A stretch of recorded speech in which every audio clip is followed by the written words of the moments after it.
me, Galen. Galen's got Parkinson's. I've got two friends here threatening me. They're not from the 1970s, but they've said if they're not allowed to appear as guest appearances in the video, then they won't appear in the 1980s episodes. And so contractually I've been obliged to put them there. It's not because there's a big gap that looked peculiar and I thought they'd fill it. And they were the closest things to me on the desk, but there we go.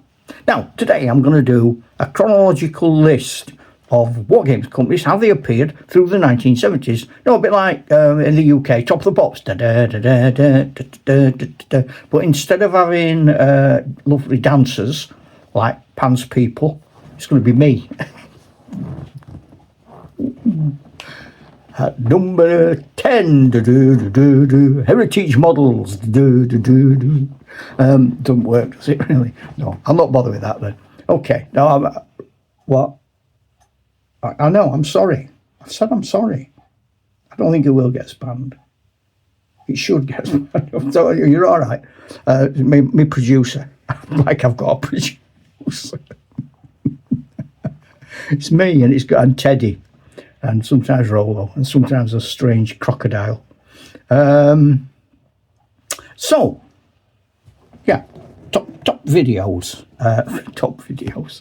I've gone into MTV mode. Oh dear, what's happened to me? I've got all to pieces. That's what I was having an exciting start. So yeah, I want to run them down from the games that appeared during the 1970s in chronological order. That's hard to say. Wow. When you've not had enough cups of tea, I'll have to have some more tea to lubricate myself. Yeah, but I'm going to cheat because there aren't 10, there are 9 in reality. But there are some that I only encountered in the 70s, which I always think of as being 70s figures. But they're not, they're 60s figures that we were still using in the 70s. So, for example, and I'm not doing these because this is too early, Hinchcliffe. In the UK, Hinchcliffe were massive. That's Napoleonics and things. That's what you use Hinchcliffe. Great figures like Bill Lammy. They're sort of like, these are bigger producers than Bill. These are sort of the influencers of the 70s. Not that we had influencers in the 70s, but you know what I mean. Or maybe my audience doesn't know what I mean. So, coming in at number 10 is Heritage Models. Now, I'd never heard of Heritage Models. Established in America, in the United States in the 1970s. Originally, they were historical. But once Dungeons and Dragons came along, they started to make Dungeons and Dragons figures. They called them Dungeon Dwellers. So they come in and they were earliest, very early 70s, even as early as 1970. Or then at number 9, Garrison Miniatures in the United Kingdom. Hooray! United Kingdom gets a mention. I should have had flags. See, if only I were prepared. They made historical figures, and from 1971, magic date, started to make fantasy figures. Number 8, Ralph Arthur. Now, I've got Ralph Arthur figures here. I will be using some Ralph Arthur figures. Again, another United States of America company, different flag.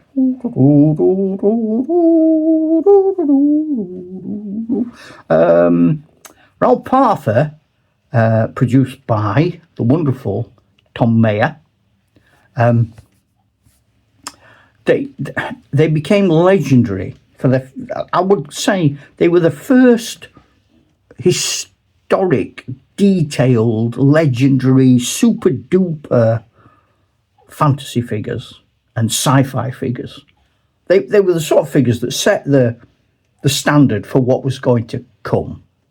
And any of us who've ever bought Ralph Arthur, used Ralph Arthur, still own Ralph Arthur, know that is, it was a mark of quality. It was a step beyond what we were used to with miniature figurines, for example. Number 7 was Ralph Arthur. Number 6, Asgard Miniatures, UK.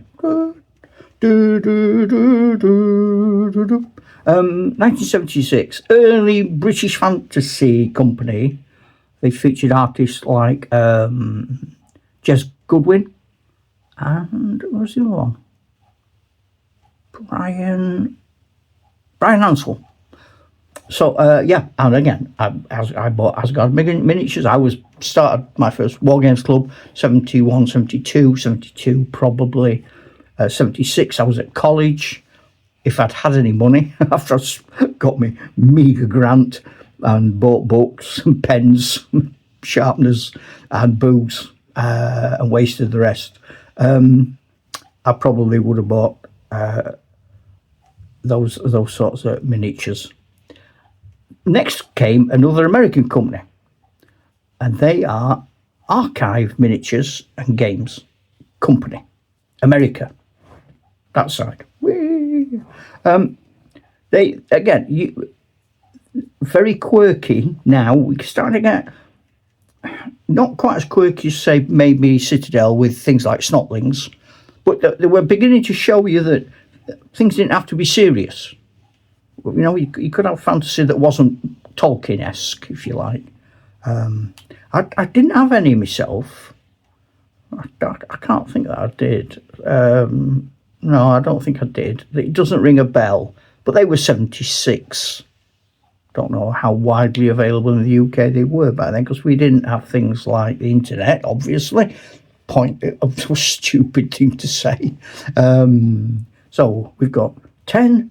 I'm going to do a recap. Number 10 was minifigs. 9 heritage models. 7, 8 Garrison Miniatures. 7 Ralph Arthur. 6 Asgard Miniatures. 5 Archive Miniatures. Into the top 5 at 4 Martian Metals from America, 1977. I didn't come across Martian Metals, possibly because they made 15mm, and possibly because it was largely focused on Traveller, which wasn't a game I played until 80s and 90s. I wasn't playing Traveller in 77. I was playing Dungeons and Dragons. So I wasn't even aware of Traveller as a role-playing game, and I certainly wasn't aware of Martian models. So we come now to the top 3.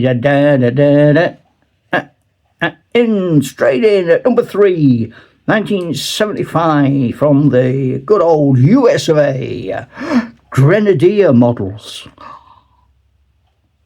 I looked knowingly at my little chums. Yeah. You it felt your ears burned, didn't you? Yeah. I don't think I bought you in the 70s, mate. I think I bought you in the 80s. Don't matter how much you pretend to be from the 70s. I don't think you were. Grenadier models, fantasy, i.e. my little chaps here. And they also did Dungeons and Dragons. They did other systems as well. And they were founded in the US. Well, it's sort of, in the company record, it says 75, 76. So I'm guessing they started in 75 and were selling by 76. That would be my reading of that. At number 2, the Kriegspielers USA, they were called Custom Cast. And they distributed fantasy figures based specifically on Tolkien, and they merged later into Heritage. Again, not a company I'm aware of. And then, if we're looking now, let me list. Hang on, I've got a list. I have a little list. I like that chap in Gilbert and Sullivan. I'm then looking at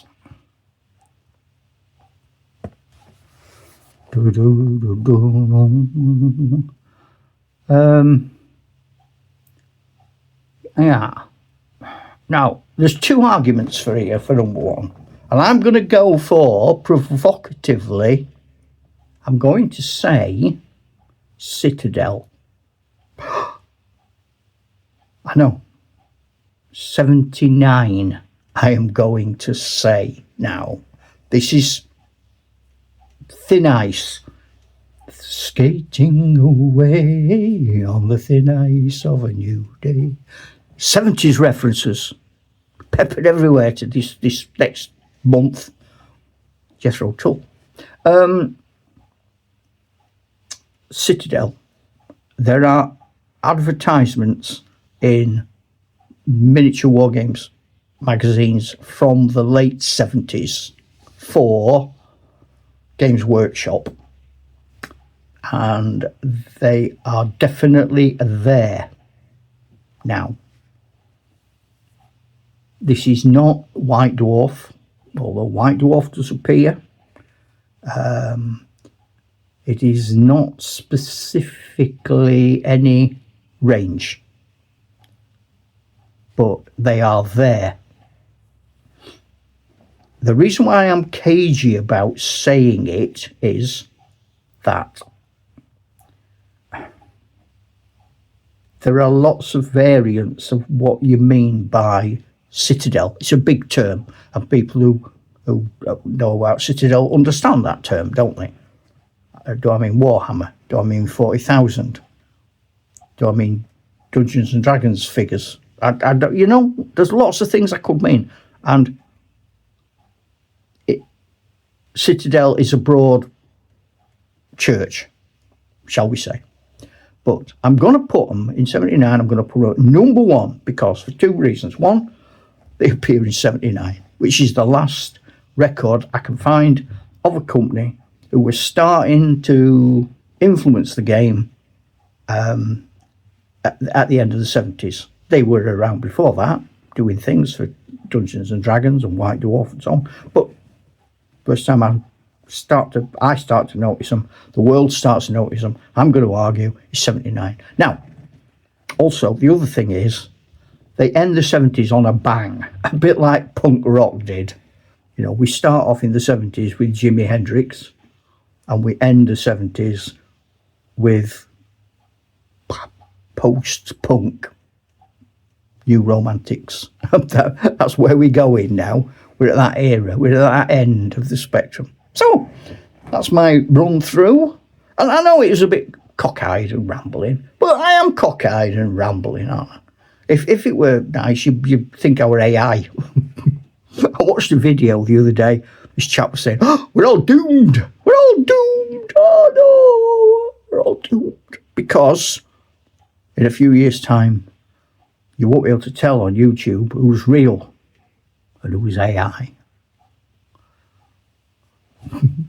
I don't think anyone will do an AI version of me. Why would you? Yeah.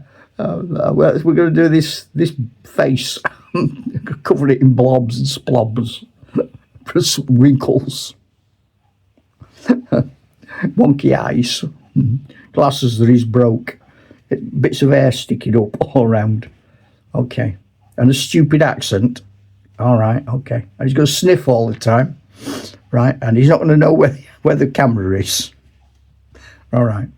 And he's going to lose his train of thought. Can you train a robot? Right.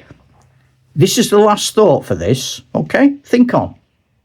Think about this.